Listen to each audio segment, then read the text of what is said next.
Good morning, ladies and gentlemen. Good evening, good afternoon, wherever you are in the world. This is Jock here. This is the Pillars of Grief. It's been a long time since I have been on, obviously, because if anybody's been connected with me in any way from either Instagram or from my YouTube channel, you'll know just over the Christmas period that I've lost a number of people in my life. Last year, 2024, was really hard. A lot of losses in a very, very short space of time. And today I'm going to be jumping into something that's very important to many people. We're going to be talking about anticipatory grief and what it means and how to understand it. Because there's a lot of people that are watching their parents or even their loved one, their daughters, their sons, friends that are dying through illness or any other kind of trauma. And so there's people that lose loved ones over Christmas, including myself, people that we didn't think were going to die. And then there's other people who are watching and waiting on that time to come. And anticipatory grief is a very, very unique aspect of the grief journey. I'm joined today by my very good friend, Rebecca Moughtin, who is a psychotherapist in Liverpool. Rebecca, how are you doing? Doing good, thank you, Jock. I'm a little bit nervous to be here, but also very excited to talk about the topic. Goodness, there's nothing. I know obviously there's a bit of nervousness because you're going through anticipatory grief at the moment, and especially even as a psychotherapist in the work that you do and the research, the academic research that we do as well. This is a very unique time. When we were chatting recently, I said, you got to come on and talk about your experiences, and that's kind of what we're going to do today. And it's very natural anyway, so you just enjoy. But guys that are listening out there, there's a chance that there may be some emotion here because as we get deeper into the conversation, so if you're watching it, then you might see it, but if you're listening to it, you might hear changes in the intonation of the voices. So what is anticipatory grief? Well, it was actually a coined term by Eric Lindemann in the 1940s. And then Elizabeth Kubler-Ross started working. He's a psychiatrist. And Elizabeth Kubler-Ross took that on. And everybody thinks that anticipatory grief was coined really by Elizabeth. She didn't. She actually just worked with Lindemann's work that he did. He did a lot of work in grief as a psychiatrist and was actually probably the pioneer in many different aspects of the grief journey. So, but what is anticipatory grief? Well, ladies and gentlemen, it's when you're expecting someone, you're waiting on them passing through illness or through any other kind of situation. And that brings up a whole unique set of challenges. So, Rebecca, you and I talked, and I want to thank you for coming on today because this is really important. And you're going through this at the moment. So let's if you're happy to do that, let's talk a little bit about what's happening in your life and how this is affecting you. First, I want to acknowledge, Jock, that thank you for giving me the term anticipatory grief because I don't think it's a term that I'd considered before, actually. So this is quite a new experience for me to have a term to describe it, but my actual experience has probably been going on for 17 years. My father was an alcoholic and he struggled right the way through my childhood. Then when I got to about 17, he had a brain injury, secondary to alcohol. And he also had a fall where he had a clot on his brain and it had to be removed. So he was in hospital for quite some time with that. And that was touch and go. But it's really after the accident that has been the worst because of his drinking habits, because of his admission to hospital, him, what they call drying out, getting sober.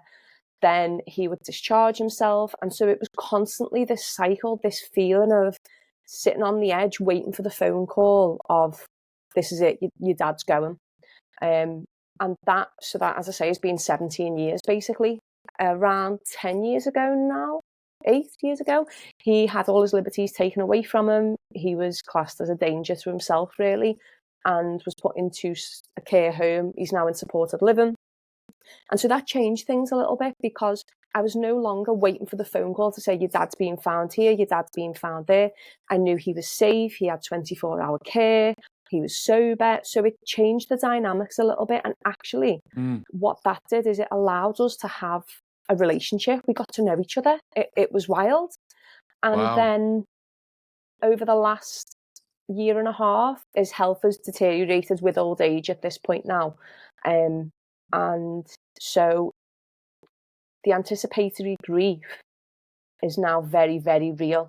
It's imminent that he's going to pass over within the next year. And that's just brought a totally different dynamic to the grieving process and, yeah, to our relationship and our life together. Before your dad got to the kind of final phases that he's in now, did you always have it in your mind, Rebecca, that, look, I know we're all going to cross over, we're all going to pass over, and a lot of people think that, you know, that's the end of it, and we know that that's not the end of it. We continue, but there's an element of going before your time and recognizing that maybe it would have been different had the choices that were made would have changed things. So, you know, your dad obviously made his choices, and there's that old saying, you make your bed, create a bed of nails, and you have to lie in them. So, did you always have it in your mind though that he is going to die, but I don't know, he's going to be a lot sooner? I mean, this is going to be a lot sooner than you expected. As a child, so say I was probably about 15 when I started to understand what was actually happening with his drinking and how it could potentially affect his life.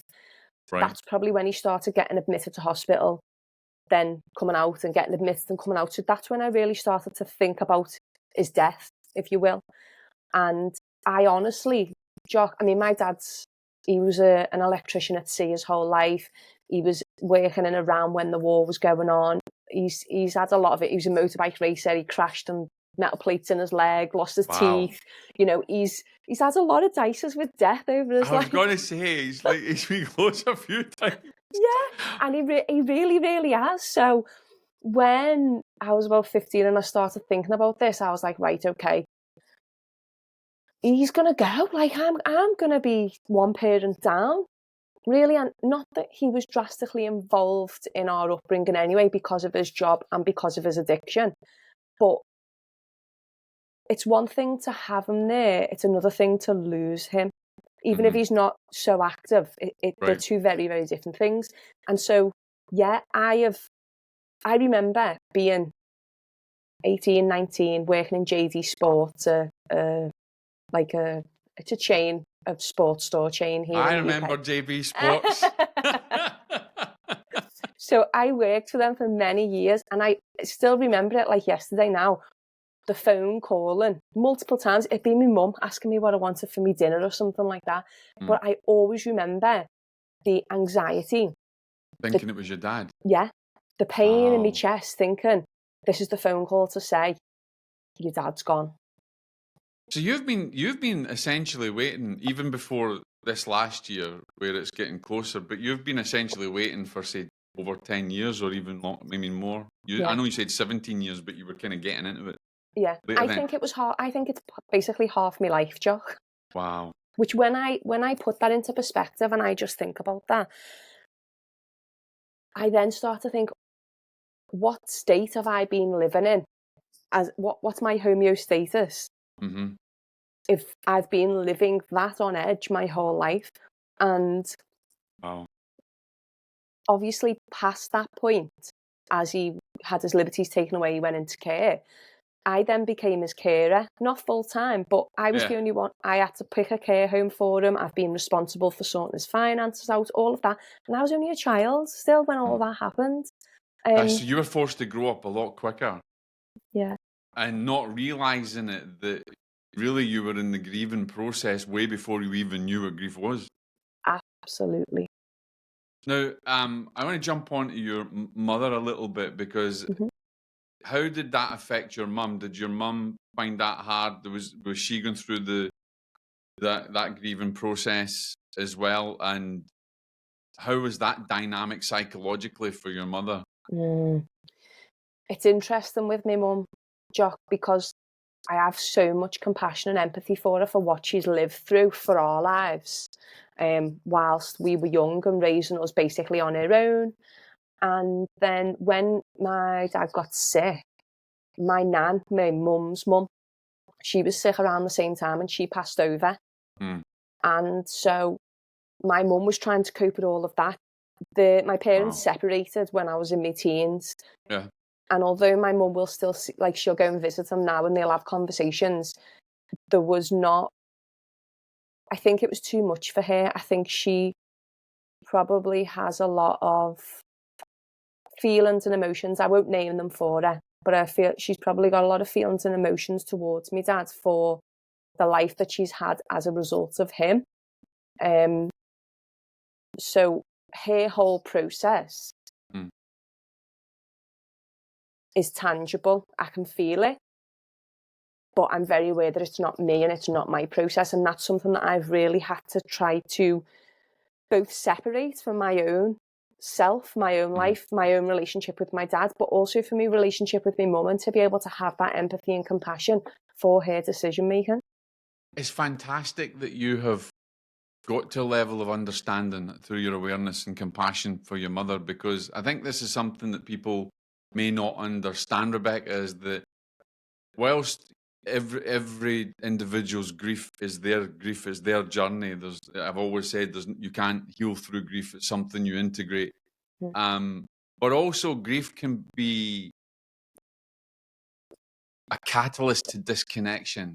And sometimes that disconnection is needed in terms of your mother, because your mother, through the grieving process, even though it was anticipatory grief, she knew, even when you take away this idea of death, passing over, the relationship that she had was gone.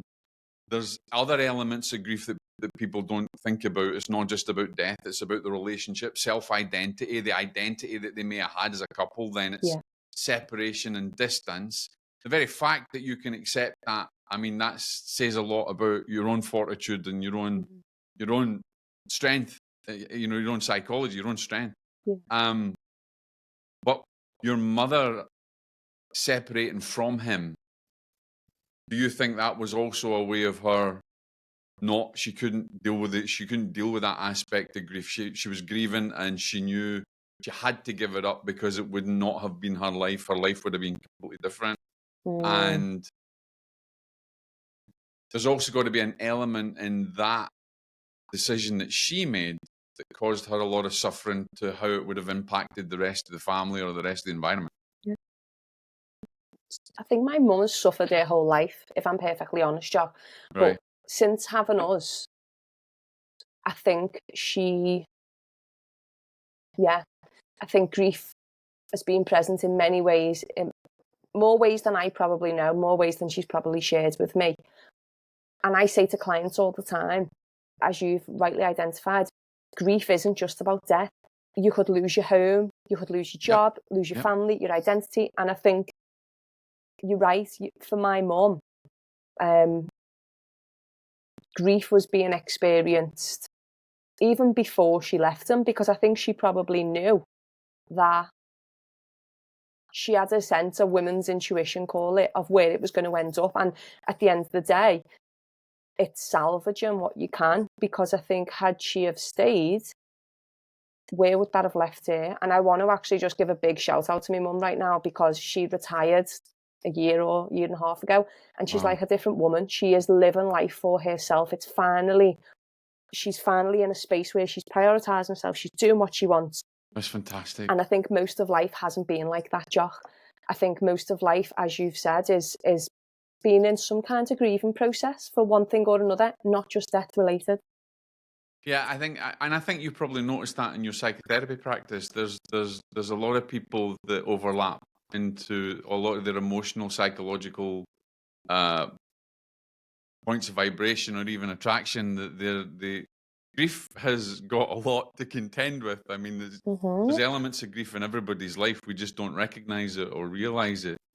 Do you think do you feel that your father also, I mean, also grieved. Must have been a part of him that grieved as well.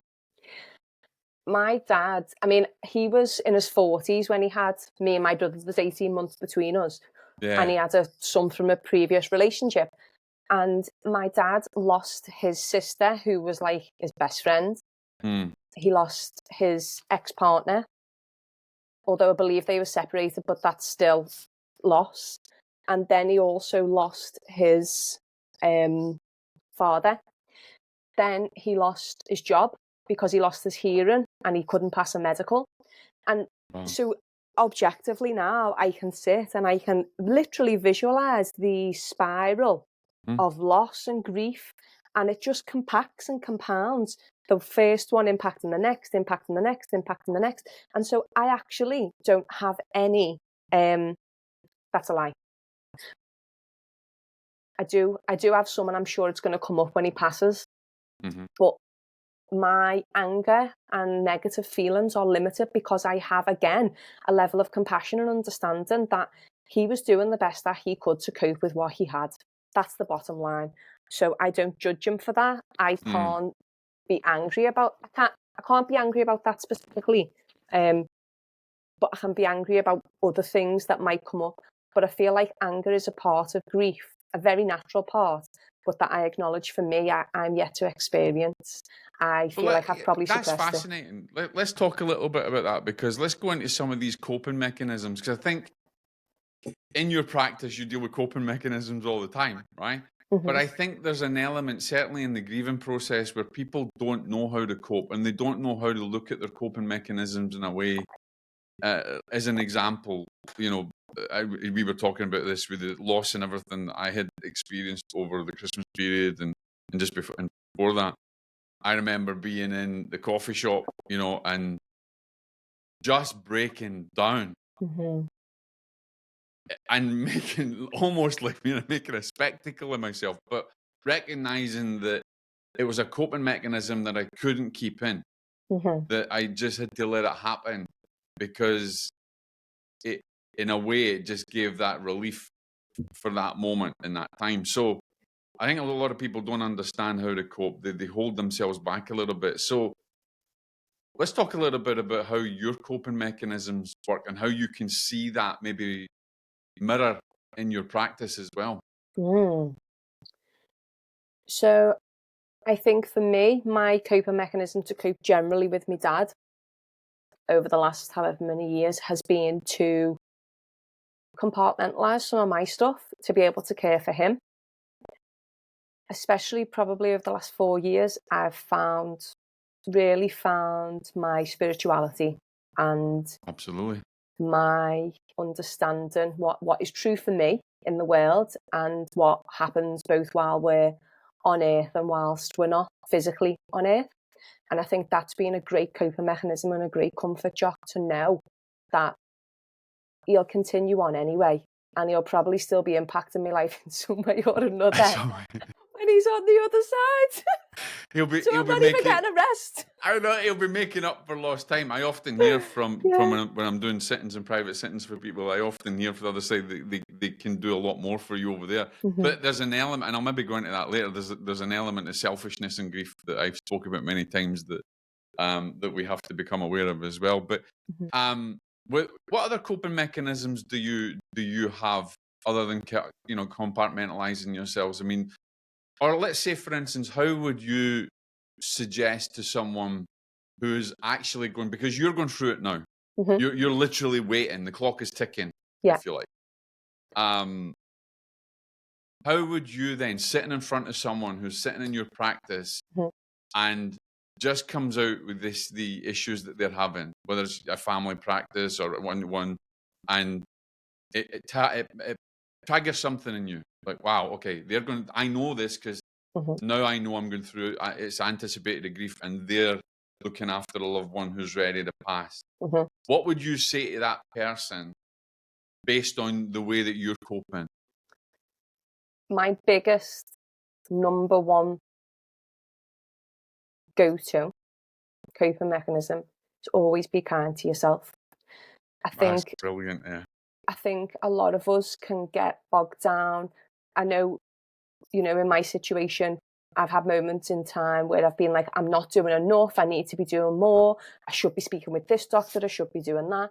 But actually, it's self-love, self-compassion, Jock. And for me, I know I'm doing and have done everything within my power to keep my dad alive, keep him safe, keep him as well as possible. And equally, I am also doing everything in my power now to give him grace in his final time, that I'm not forcing him to do anything he doesn't want to do. I'm not forcing him to remain on earth for more than he needs to be when he's in pain. I think it's very important to allow yourself to feel everything, like you just described the breakdown in the coffee shop. That is so important. It's so important not to suppress that. And I think, to be really clear, the suppression that I've done has been to care for my dad. It's not a suppression of necessarily grief. And it was a survival thing. Like, it was something that I had to do for a period of time. I'm now in that space where I'm bringing all of that suppression back to the surface, and it's really difficult. I'm not going to sit here and pretend it's super easy. No. And, you know, it's really easy for me to just cry in front of my partner all the time. It's not. I'll come and I'll hide and I'll cry on my own. And then I'll be like, right, okay, I can get on with whatever it is I need to now. But I think self-awareness, notice what's happening in your body. If you're starting to feel that tight chest, that anxiousness, feeling like you need to cry or you just need to escape, how can you give that to yourself? And one thing I say to clients is, you know, if you can't take the day off work and you can't just escape to a little room on your own, how can you give yourself 1% of what you need? So if you can't take the day off, can you have a moment in the toilet? Can you have an afternoon off? What does that look like? But honouring what it is that you need. No, you say a couple of things there that interest me, because you talk about how you're feeling that you don't want to cry in front of your partner or that, and you go away on your own to have that little cry. Do you think there's an element of that, though, that is not necessarily good for you, that you should be able to express that without having to go away and hide? Because you mentioned that word hide, right? And that's one of the things I've noticed through all the years and everything that I've experienced, and I say to a lot of my clients, is don't hide it. If someone says, how are you feeling today, and you've got your loved one on your mind and everything else, don't hide back and just tell them, well, look, I've just lost my husband, or I've just lost my partner. I'm really struggling, actually, because there's something cathartic in just being able to express it. And I think that's an important distinction to make. A lot of people cannot express their grief because a lot of people in the public don't know how to cope with it, how to deal with it. And they also feel as if it's a weakness. So what about you? You think you could, is that something you could work on, because you don't, maybe not hide away, because there's that element of guilt as well. I feel that. Yeah. And it is something I'm super aware of, and I will cry with him at times. Right.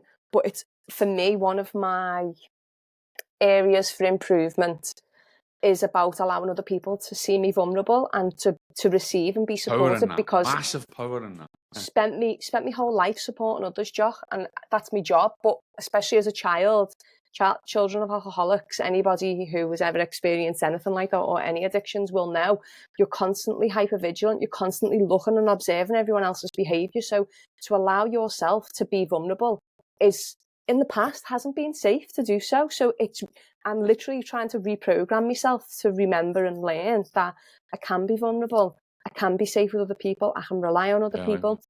But you also touched on like the lack of understanding and maybe elements of shame and guilt that happen in society around grief and being upset, just not being okay.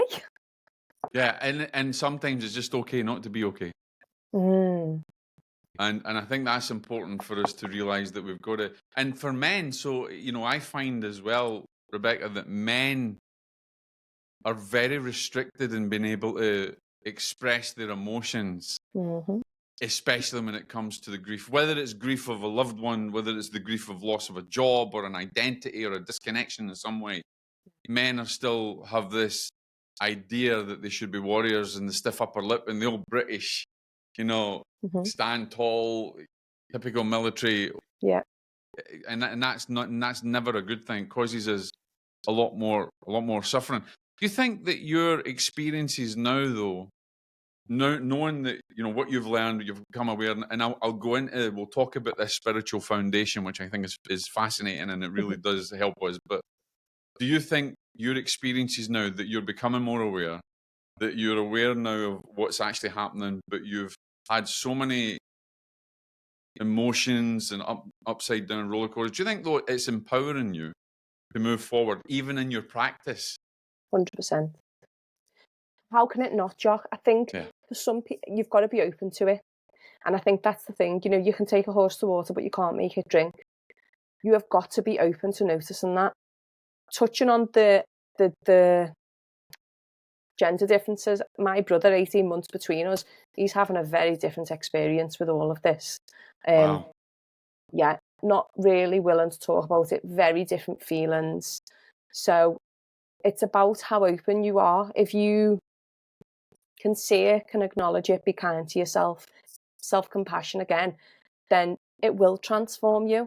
And, leading into, I don't want to go there too soon if we're not ready, but leading into the spiritual elements of it, Jock, when we look at life and death cycles, the death of one cycle is the life, the beginning of another cycle. And so I think when you have an understanding of what that means for you, and there's not a universal meaning, it's what you take from it, what you need, then how can you not grow and be empowered and change from that? We'll go into that. Let's go into that spiritual side of things. I think that's really important. And actually, I think it does actually, it kind of mirrors maybe your brother. Does your brother has he not got much of a spiritual foundation? Do you think that's what held him back? He's a tough one, my brother, because he knows what the world consists of. Right. He's had many experiences, but he won't live by it. He hasn't integrated it into his life. That's what I will say. That's important. But he knows.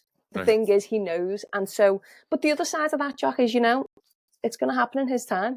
And, I'm not someone to play. No, I'm not here to play with timelines, No. I have to trust that in his timeline, if it's meant to be, he will integrate that.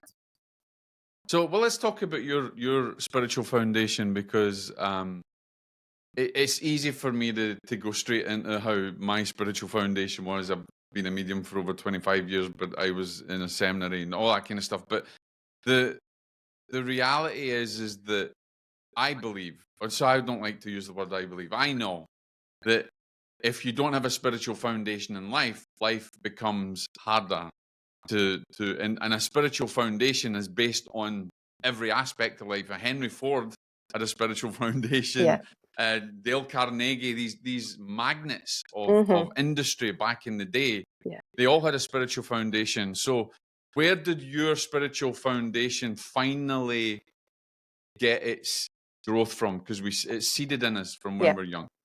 And where did you find that? Right, okay, this is my path.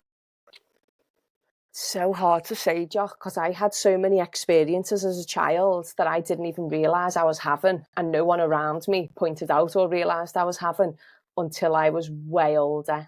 I was always different. I always knew I wasn't like everybody else. And not because I'm special or I'm different, but because I had an awareness, a self-awareness that no one else really my age ever had. And it's funny because it goes back to grief. Funnily enough, I just thought, it just dawned on me now. It kind of does. Everything no matter what you look at in life, there's an aspect of grief in every thread of life. Yeah. So I was probably about 25. I'd been in a relationship since I was 19.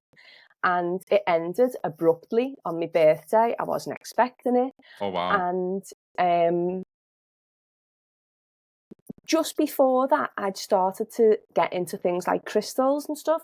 But that was, without a shadow of a doubt, the catalyst, the strongest catalyst, let's say, for me to really step into that world, really step into understanding what it means when we say everything's energy, what it means when we can connect to different parts of ourselves. Like as a young person, I'd tried Reiki, I've always practiced yoga. So there was always like threads, let's say, that were always present in my life in one way or another. I've had remote viewing experiences, just knowing of things without, and my mum was like, I don't know what you're talking about. And the next day something had happened and you'd be like, even my mum was freaked out. Yeah. But yeah, I would say it was that grief of losing a relationship. And it's funny because when I think back, I was so blinkered in life. It was like, this is what my life is, this is how it's going to be, and the end, basically. And it was like that grief shook the blinkers off and just really opened my eyes to the nature of things. And as a result of that, I started solo traveling. And I think that was also one of the single greatest catalysts for me coming to know my greater nature. Do you think then, for your spiritual foundation, from what you've learned or what you've had that awareness, how that has actually helped you for the foundation of understanding this level of anticipatory grief, knowing that there's that event is dawning on you?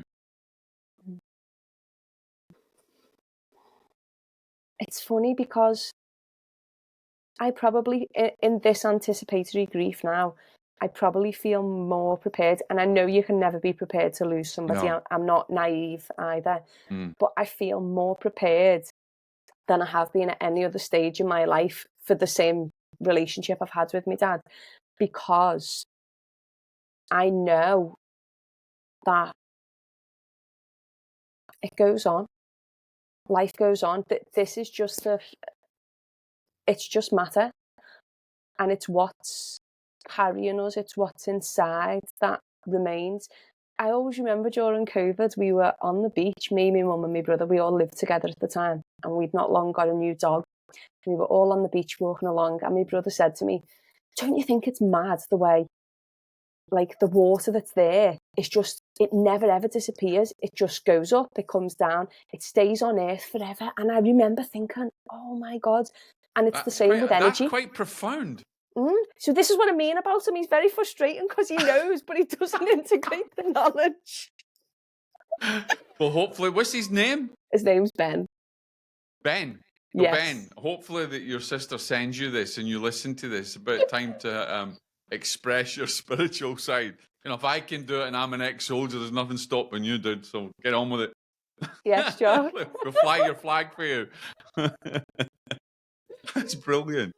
But it's true, because the basic tenet of what he was saying was energy can't be created or destroyed. It can only be manipulated. Yes. Whatever's here now is here. So this is matter. This can break down and disintegrate, but the energy of it will always exist. So if that's the case, then when our physical bodies are no more, what happens to the energy that we once were? Where does it go?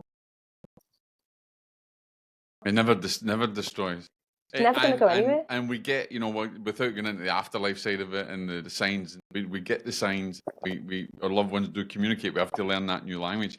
I want to jump into something that might be a little bit harder to maybe acquiesce, really, because have you had the conversation? Now, I guess your father knows he's going to go. Your father knows he's ill, right? Kinda. He's got cognitive problems, so it's he knows, his soul knows, which is the conversation you and I had the other day. Yeah, and that's it. So have you had that? Have you thought, I mean, I know you said we're thinking about that conversation, but do you think that you need to have that conversation with your father as well? And to be honest, Jock, it's really funny because I think I've been unconsciously avoiding going to see him because I haven't seen him since we spoke last, because, I think I said this to you, it feels like it's at the surface. I just want to go and be with him. He knows that they're not going to operate. He knows that he's being given a time limit on his life. And so I think what I want to go and say to him is more of like a really gentle permission to know that he doesn't have to hang, that he can go whenever he's ready. And I don't want him to be in pain. And to know that really he's not going anywhere anyway. And that he'll still be able to have contact with us, and that I'll be ready when that's going to happen. Having that permission is very strong. he might not understand, and he might be looking at me and go, what on earth are you talking about? But I know that his soul will it'll know. sink in. Yeah, I know that. And do you know what? It's funny because my dad's a very sensitive man. Like, he can be listening to music and cry. He can watch the TV and something really touch him and I'm get emotional. Wow. Yeah, he's quite a deep man, but he's never allowed himself to be. He's never been able to. I think it's an interesting point, Rebecca, that we're bringing up here, because we always think, when you talk about anticipatory grief, we always think about we're anticipating, right? Like, someone's ill and we anticipate they're going to cross over. We anticipate they've got a shortened timeline. We anticipate that the illness that they have is slowly progressing. But we never seem to think, well, wait a minute. Is the person who's experiencing it in anticipatory grief because they know they're going to pass, and they know that they're getting ill, and they know that you see that. And maybe we don't, as a community as such, or people that are invited, we don't think so much about what our loved ones have. I remember there's a guy called Ed. I love him, Ed and Pat. And when I came here to North Carolina, I came here because of Ed. Ed was an ex-war veteran, and he got ill. And I used to travel from Florida to go and be by his bedside and to pray with him, and we got chatting about what it was like on the other side. He was a religious man, but he respected who I was and what I did, and we got chatting a lot about the afterlife. And he wasn't anticipatory grief, but being able to sit with him and open up and communicate that to him brought a level of comfort that allowed him to take that on board and then pass. And I think we don't do enough of that. I don't think there's enough conversation that happens when it's imminent, or there's something that we know that they're going to be able to something, how we can prepare them for that transition. And that reminds me of something. There's something that's come up about my dad, but I don't know if you, I assume you've read the book Tuesdays with Morrie. Oh, brilliant. It's great. I got it on Audible and I got it in print and all. Honestly, I think that guy was a genius. I think that's a key read for anybody who wants to know more in a really easy reading, story-like way. Anyone who wants to just experience grief, read that book, because that was a really big change factor for me to understand.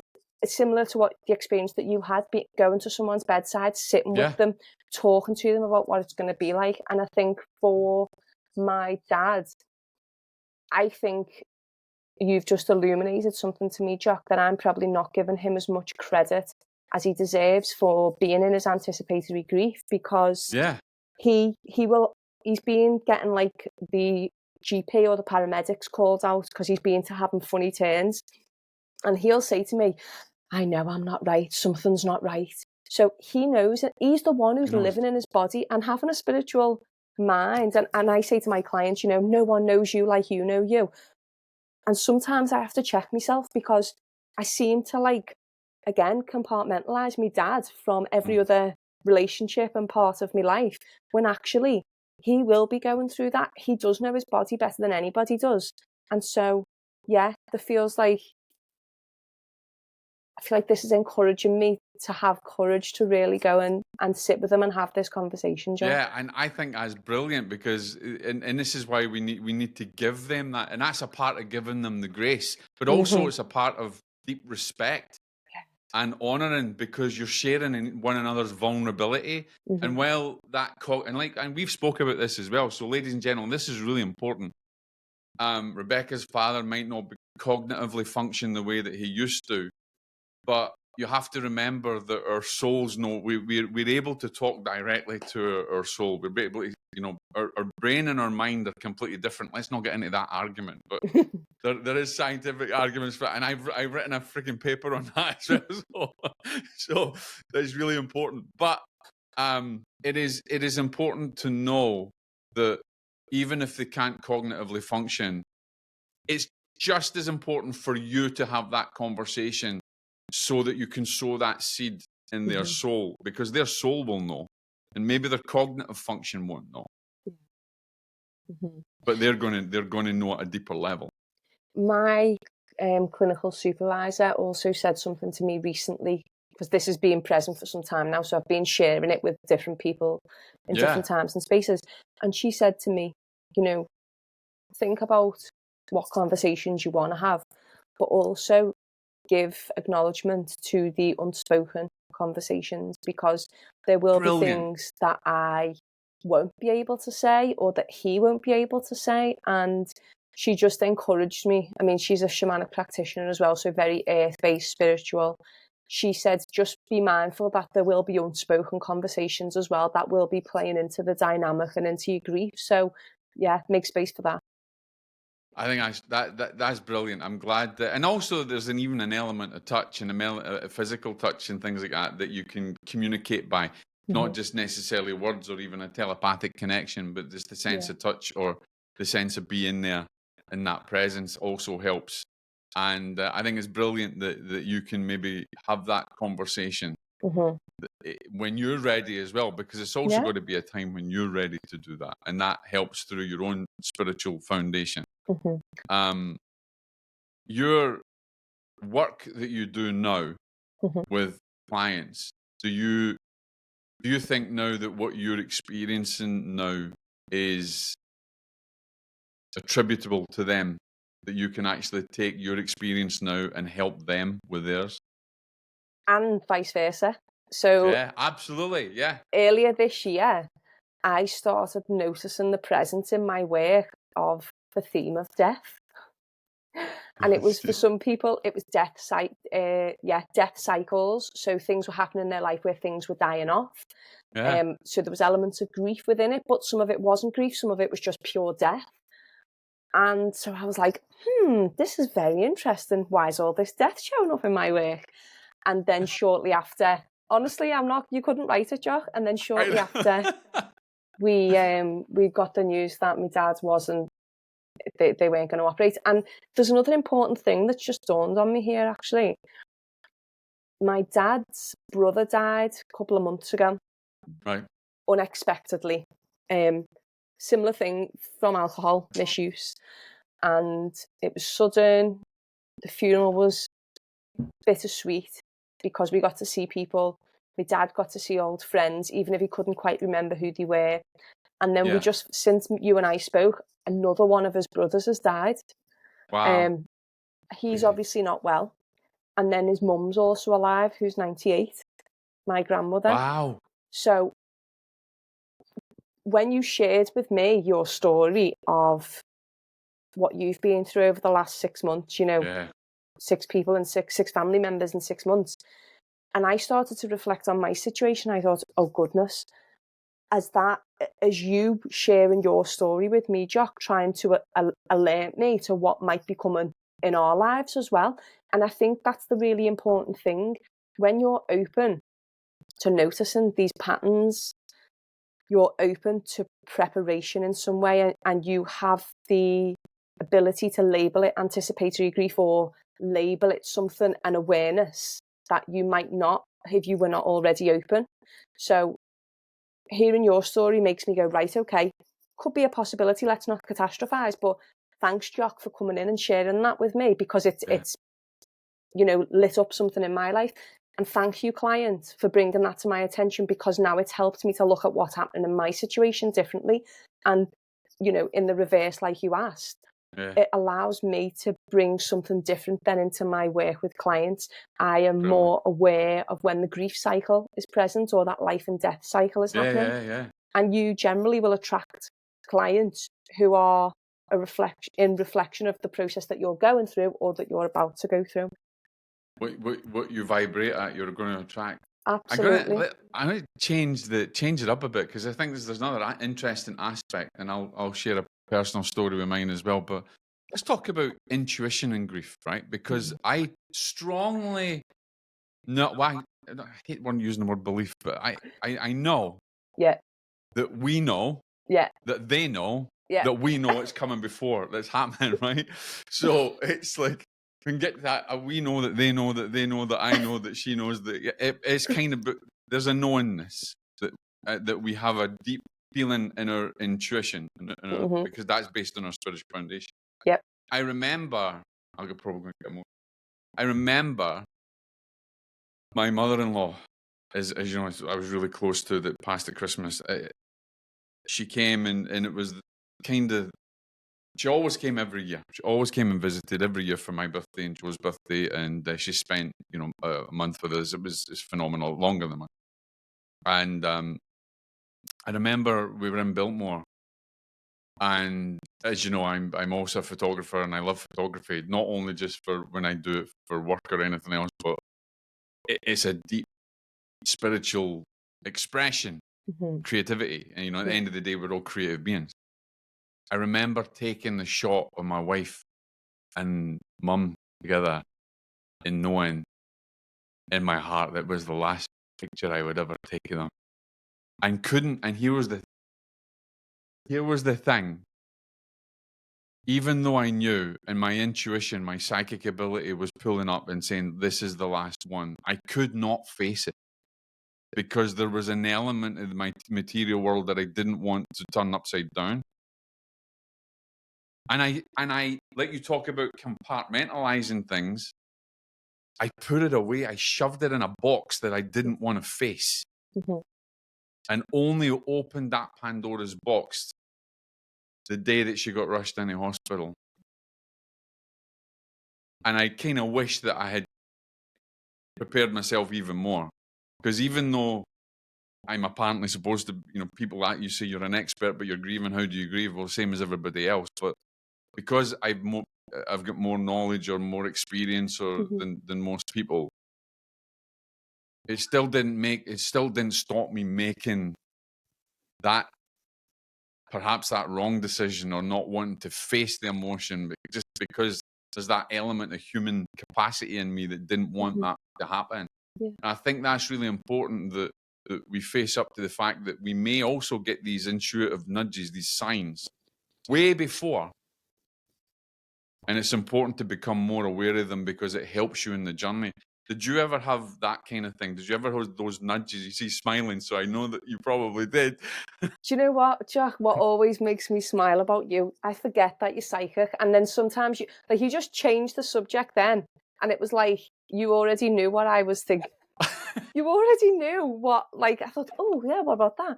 And I just want to take a moment, Jock, to acknowledge what you've just shared then, because it felt really significant to hear you share it, that even when we do all the preparation, we've got all the knowledge, we've got all the physical tools and bits and pieces, and as you used the word, we can be experts in things. At the end of the day, we're still human, Jock. And you got that message, and you knew that in that moment. But sometimes we make decisions. Yeah, and do you know why? Because it keeps us safe in some respect. It allowed you to continue on enjoying life as it was. And for me, I don't think that that's a bad thing, because in that moment, it allowed you to stay in the moment. It allowed you to continue experiencing what you're experiencing and not get caught up in the future, which was going to happen, whether you were worried about it then or not. I also say, mediumship or psychic ability it's a blessing. It's to help people who are grieving, to help people that need help in all sorts of ways.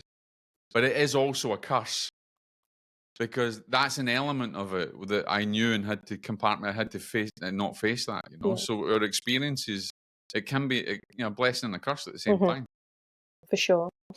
And going back to that intuition, Jock, I think my dad's had 3 funny turns now, and the last 2, I was aware of it. The first time, I don't know if it was, and this was in 2 weeks space over the last month.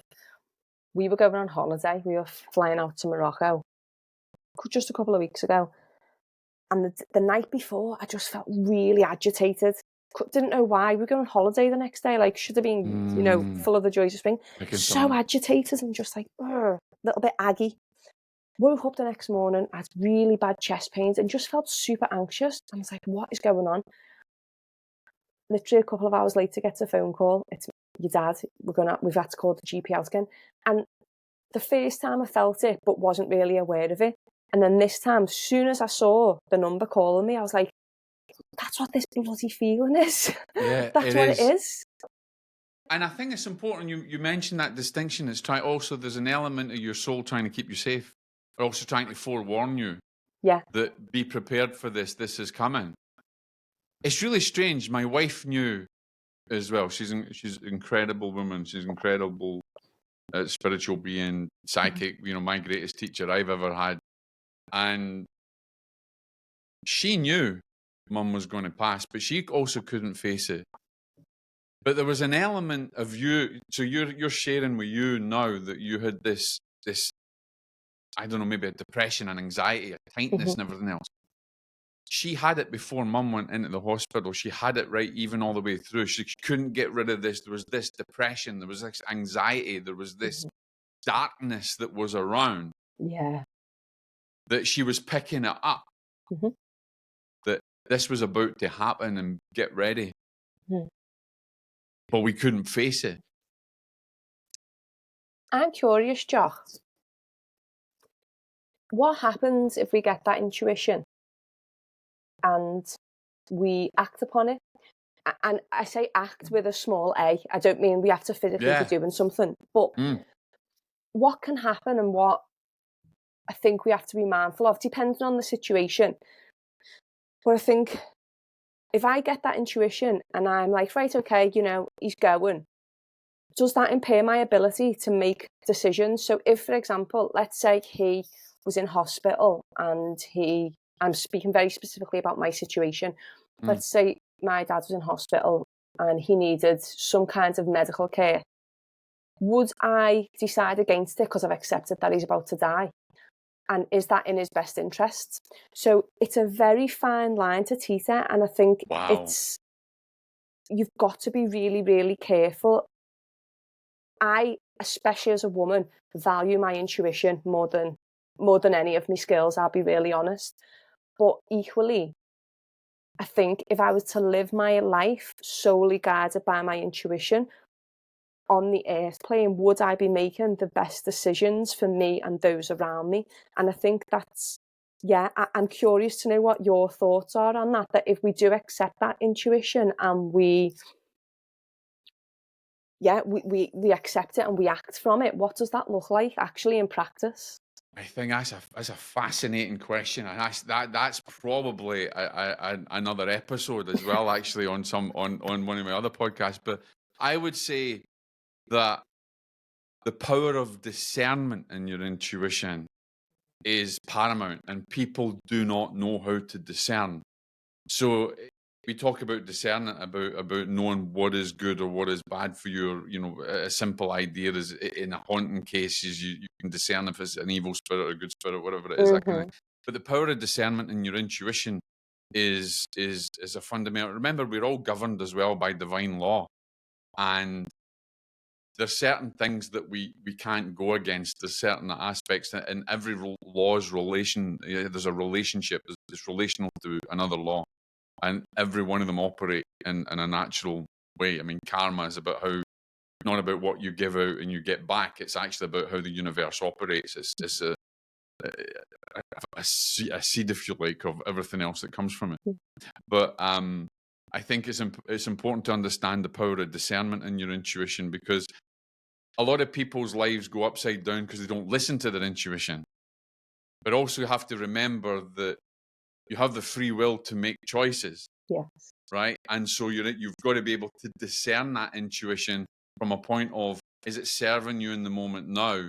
And are you being prepared for something that is going to enhance your spiritual development?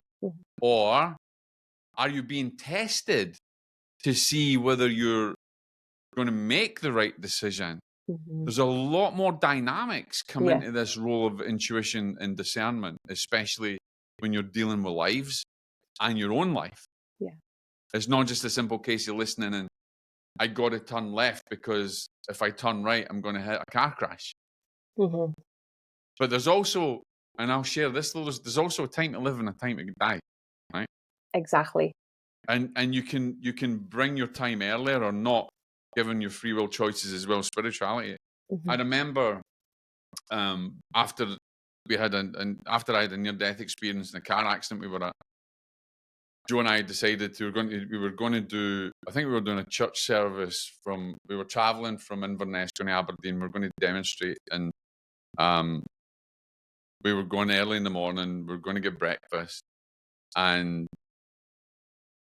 we didn't want to stop where we were going to stop. For some reason, we decided to carry on. And we just got a new car and we pulled into this garden centre to go and get breakfast. And we shouldn't really have gone in there. And there's nothing wrong with the car. But what happened is that we went in. Joe didn't like it. It was like, no, I don't like this. This is not, don't feel the energy, don't feel right. And then but the car wouldn't start. Right? The car wouldn't start. It waited, everything, it waited to a certain amount of time had passed. And then the door opened, we got in and it started. We couldn't get it. It was just weird. As we were driving out and we started driving up that highway, up that road, we were driving on the left-hand side and the car started, there's a lorry started to overtake another car and another vehicle started over. And had we had been seconds, if not a minute earlier, we would have been in a fatal collision. Because as it happened, we had to take evasive maneuvers to actually escape a full-blown collision. So, and we never had a problem with the car again. It wasn't our time.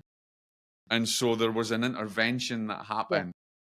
So I know that there's a time that we're meant to be born. There's a time that we're meant to pass over. But there can be interventions when it's not our time. But equally, based on our choices and our lack of discernment and our lack of following our intuition, we could bring that timeline shorter.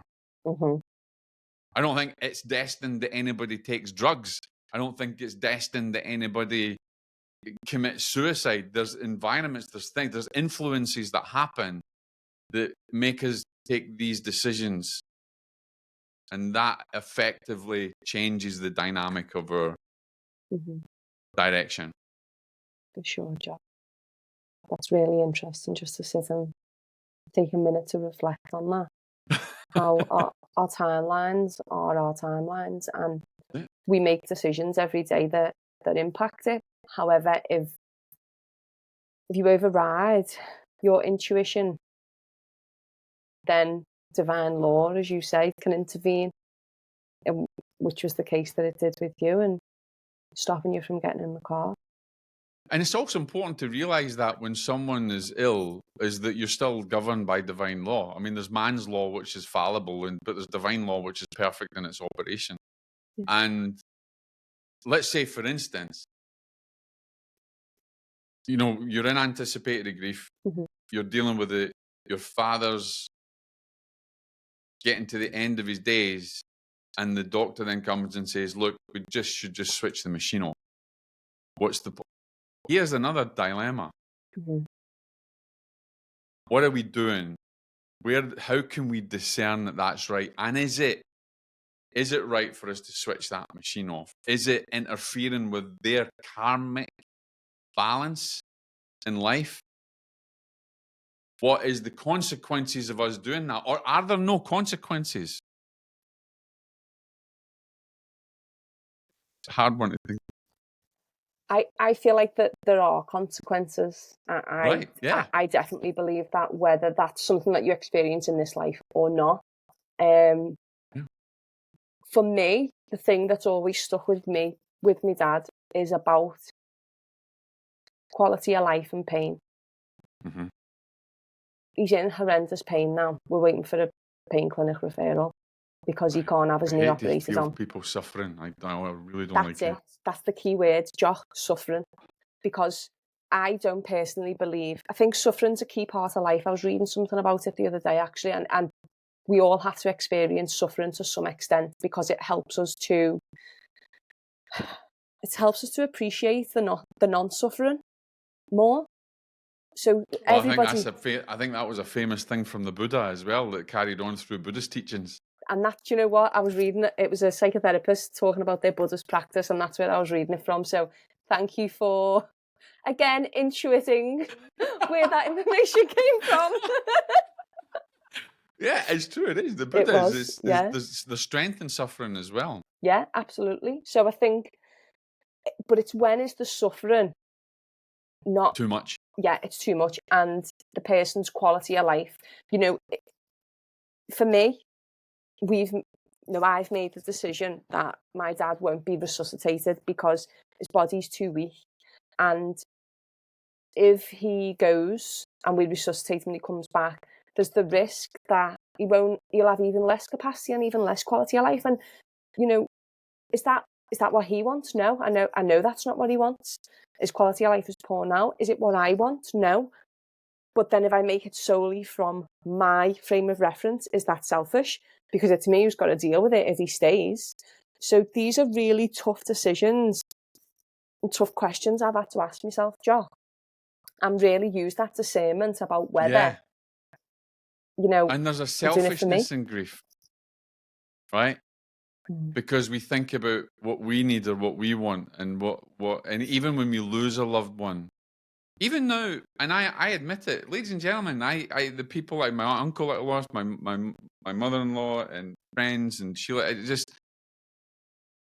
I'm being selfish because I want them here. I miss them. I have guilt. I have shame. There's all sorts of things that go through my mind, and I realize, but I'm aware that there's a selfishness that I have about it, because when we lose a loved one, or even we're anticipating the loss, and you have to, it's not a bad thing, guys. It's not a bad thing to realize that you're being selfish in grief, because it's a natural process that you want to hold on.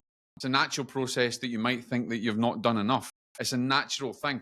And it's important to understand as well that even in that selfishness, when you get to the point of making that decision, do not DNR, do not resuscitate, then you got to remember, and this is where discernment comes in, is that their choices have brought them to where it is, so you're not going to affect their karma in much of a way. You're not going to affect yours either, because you're just, it was their choice that led them there. And had it been that they had planned out the rest of their days or anything else, and they hadn't made those choices, this was natural progression, then obviously there's going to be some kind of dynamic law, divine law, that you may be going against a karmic law. But I think it's important to really recognize that and not beat yourself up, that realize that there's a selfishness in it, but there's also a power in the awareness. And the transformative capacity. And something that's just come up for me in us talking, Jock, that I'd like to just bring into the conversation. Absolutely. Is about anticipatory grief, and perhaps how it's perceived by other people and the feelings that come up with it. And what I'm speaking to here is about, some days I'm grieving really hard. I can't think about anything else. I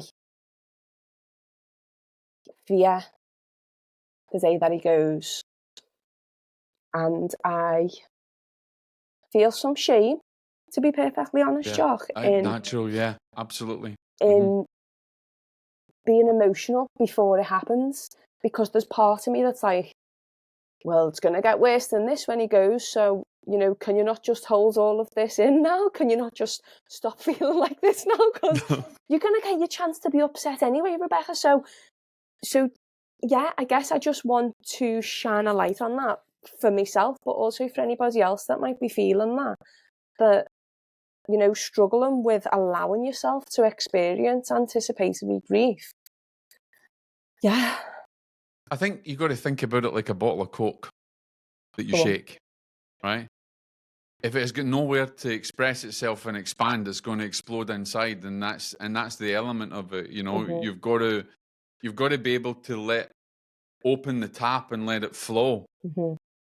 Yeah. Because what happens if we've got to, there's a lot of wars recently. There's been dams that have been busted. Look at the damage and the destruction from a dam that was busted in Ukraine, right? Holding that water back and then letting that out, that's it just destroys it. Whereas if it's flowing, if there's a natural flow, then it's easier to contend with. And I know in my heart and in my body, Jock, that's the right thing. But there's still this part of me that, feels some shame that I shouldn't be feeling it. I shouldn't be doing it. Why can't and you've got to honour that. Yeah, absolutely. I think that's the part where the spiritual side really can help as well. It goes back to that self-compassion. If I can offer it to everybody else, I've got to be able to offer it to myself. Here's something I want to, before we finish off, and I think this is really important because maybe a lot of people haven't thought about this. Look, obviously, we came through COVID in 2019, 2020, and it's, there's still elements of COVID that are around, right? Mhm. Imagine the amount of anticipatory grief with those loved ones that were struck down with COVID, were held in a hospital, they couldn't see anyone.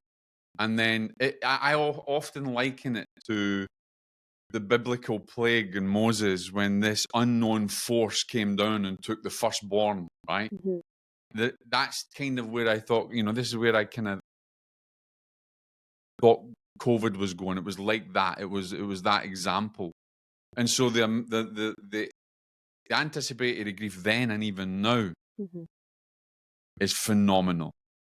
Because people know, do they know? No, they don't know they were going to pass. They thought they were going to, but there's an element of them that knows that That would it's be. changing, it's going to go. Mhm. It just makes me, I wonder what impact that had on those people being able to pass, what energy perhaps they took with them Mm-hmm. because of what they were experiencing. Because you've really got me thinking now, Jock, about my dad in his anticipatory grief, acknowledging mine, Yeah. honouring mine, but Honor also his. honouring his, and before even honouring it, acknowledging that it exists. Because you've got me thinking now, imagining those people who were in hospital on ventilators, knowing and not knowing, but intuitively knowing that this was going to be the end, and what kind of energy that left And them with. I do feel that they all knew at some level in their soul, they knew this was it. Mhm. And it begs the question, was it meant to be? Or was it not? And that's, again, that's for another episode. But the Yeah, level of anticipated grief, it was phenomenal, and still is. People are still suffering from that now. sure. Yeah.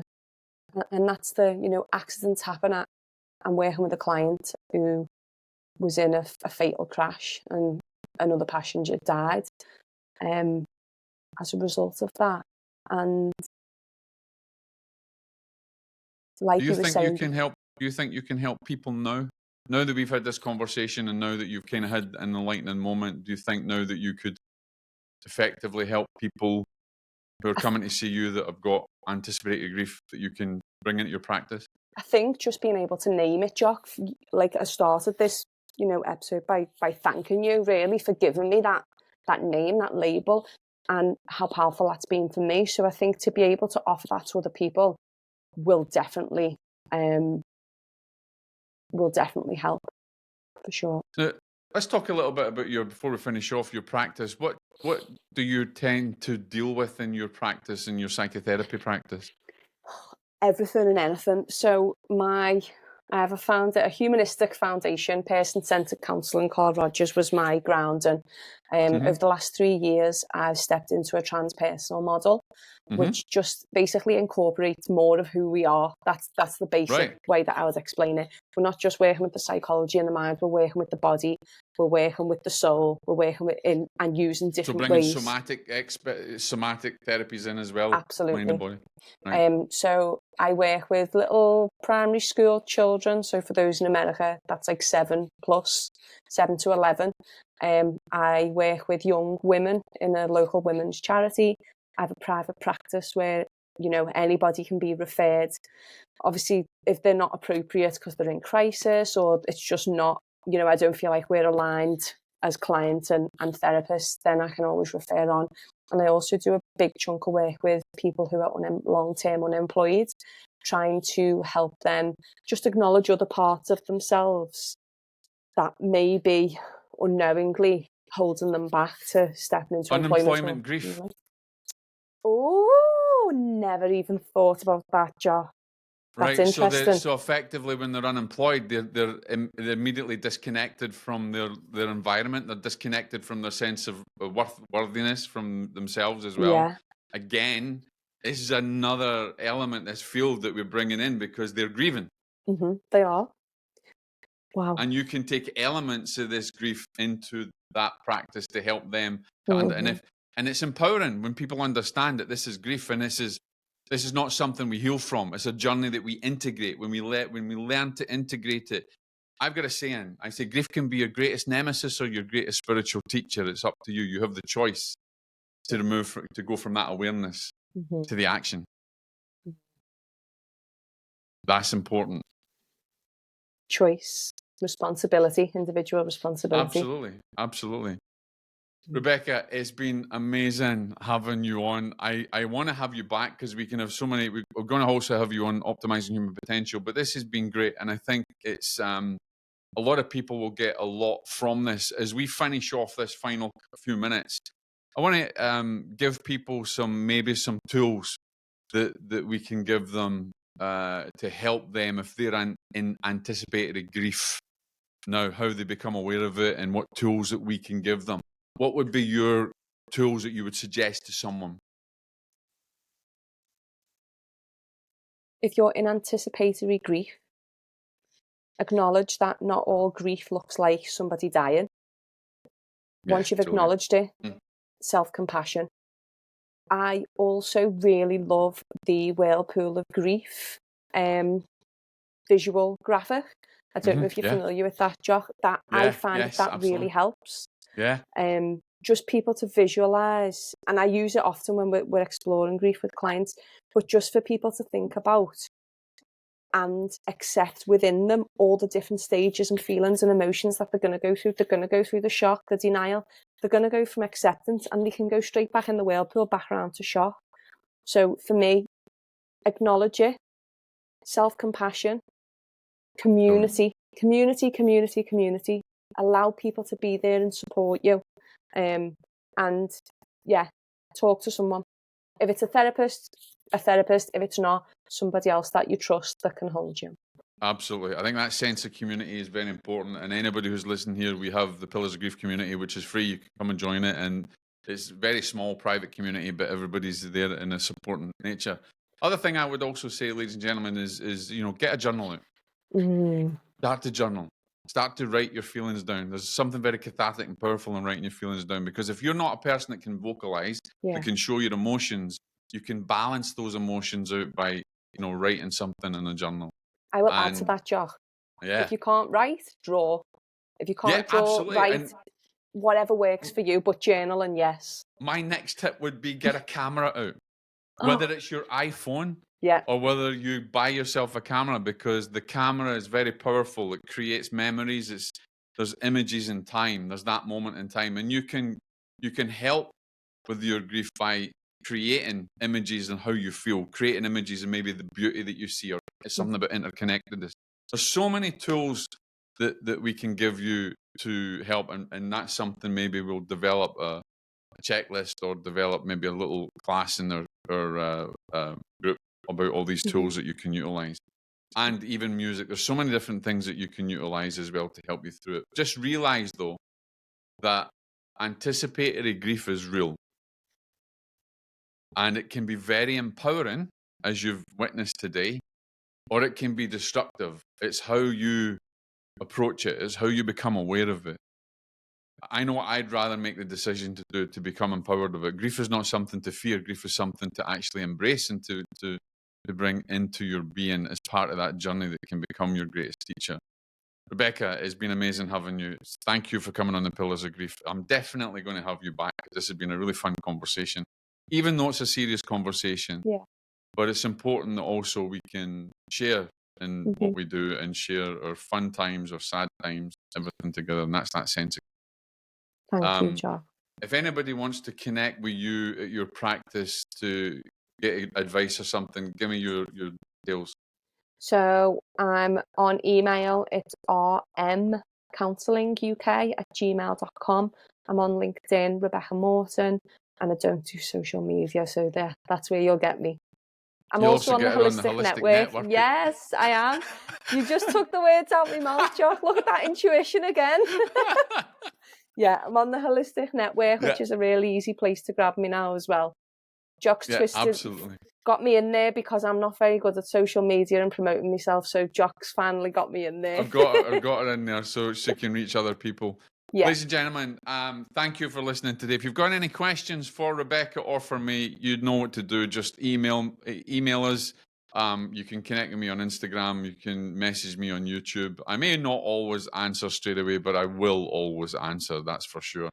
And take some time for yourself. As Rebecca said in this, it's important to have some self-care and self-love. Self-care doesn't also necessarily mean pandering yourself with gifts and things. It sometimes just means reading. It sometimes just taking some time for yourself. But also, one of the important things I'll say from here is do not be afraid to express your grief, because that is going to help that flow run like nature mother intended. God bless, ladies and gentlemen. Thank you for coming back. This is Jock. It's the Pillars of Grief. I shall speak to you soon. God bless.